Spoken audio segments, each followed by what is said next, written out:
लफ्ज़ मत समझिएगा, ये काफ़ी सीरियस चीज़ है और बड़े गहरे मानी रखती है।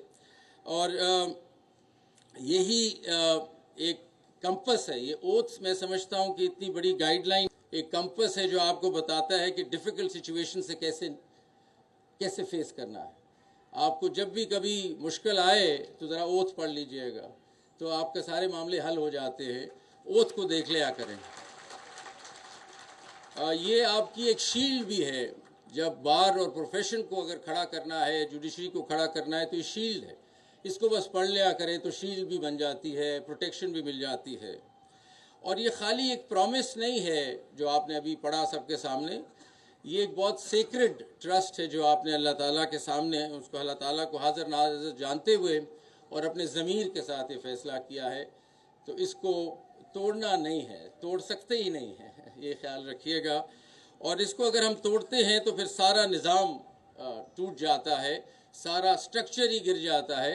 अगर हम ओथ के साथ खड़े रहें तो कभी प्रॉब्लम आएगा ही नहीं कहीं किसी जगह, अगर ओथ के साथ खड़े रहें। और मैं इधर एक किसी ज़माने में हमने हाई स्कूल में एक बहुत मशहूर नावल प्ले पढ़ा था, आप ज़रूर इसकी कॉपी ले पढ़ें, फिल्म भी बनी है इस पर। A man for all seasons एक बहुत मशहूर प्ले है, और ये सर थॉमस मोर जो लॉर्ड चांसलर थे इंग्लैंड के, तो उनसे कहा गया था कि आप अपने ओथ की खिलाफ वर्जी करें और हेनरी VIII की शादी पे मान जाएं। तो वो नहीं माने और उनको फिर सर कलम कर दिया गया था लॉर्ड सर थॉमस मोर का उस ज़माने में।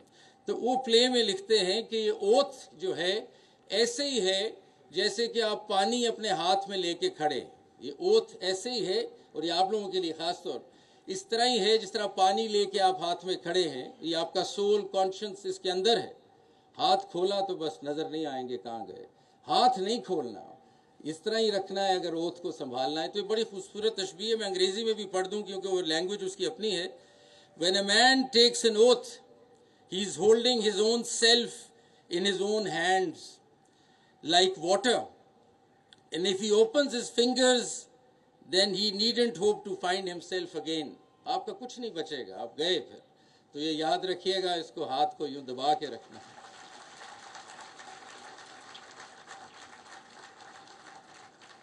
और ये आप भी जानते हैं, हम भी जानते हैं कि लीगल प्रोफेशन नॉलेज से तो ताल्लुक़ रखता ही है, नॉलेज तो होनी चाहिए, लेकिन अगर करेज नहीं है तो फिर मत वकील बने। करेज ही सारी स्टोरी है। करेज कि इनजस्टिस और नाइंसाफ़ी के सामने खड़ा होना का करेज, डिफेंड करना, डिफेंसलेस को डिफेंड करना, अपहोल्ड करना लोगों के राइट्स को, ये सारी चीज़ें करेज मांगता है। तो नॉलेज तो बिल्कुल होनी चाहिए, लेकिन करेज ज़रा होना चाहिए। आप पे प्रेशर्स आएंगे, कोर्ट रूम में प्रेशर्स आएंगे, टेम्पटेशंस दी जाएंगी, बहुत सी चीज़ें आपके साथ होंगी, लेकिन ओथ को नहीं छोड़ना।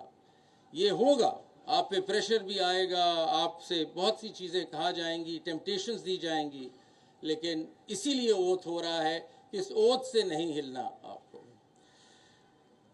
बस आखिर में मुझे इकबाल याद आते हैं, क्या उन्होंने खूब बात की, और बस वो एक शेर सुनाना चाहूँगा कि परवाज़ है दोनों की इसी एक फ़ज़ा में, परवाज़ है दोनों की इसी एक फ़ज़ा में, करगस जो वल्चर कहलाता है, करगस का जहाँ और है, शाही का जहाँ और।